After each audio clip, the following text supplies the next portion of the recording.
विद्यालय आंठुए पानी बारंडारे चलुछि शिक्षादान एभली दृश्य देखा मिली अनुगुल जिला पाललहड़ा ब्लॉक खमरा पंचायत जेनापड़ा प्राथमिक विद्यालय रे। तेबे एठी प्रश्न उठुछि 5T शासनर स्वच्छता किंतु सामान्य वर्षा हेली विद्यालय रे छात्र छात्री माने भंगा घर को परित्याग करी आंब गछ मूले किंबा छिड़ा होई खाउचंती मध्याह्न भोजन।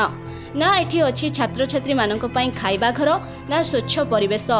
असराय वर्षारे जमी रहुछि आंठुए पानी विद्यालय परिसर रे। अन्यपटे विद्यालयर प्रधान शिक्षकों कहवा अनुसार आमे विद्यालयर बीओ तथा आम विद्यालयर परिचालना कमिटी को ए बाबदरे बारंबार अवगत कराइअछु। तेबे जणा पड़िबो सरकार केबे आम समस्यार समाधान करूछंती। वर्षा हेले गोटे रूम रे बसि पड़ू दुईटा रूम पूरा भग्न अवस्था ए बाबरे आपणकर जो सरकार को अवगत करथिले कि हां कराई थे आपन म्युनिसिपल कमिटी बसी रेजुलेशन कर जाई रेजुलेशन एनी गां तरफ रु जाई आपन सर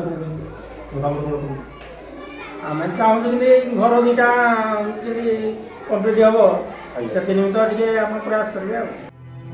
अनुकूल पद्मचरण सामल का रिपोर्ट संभव टीवी ओडिया।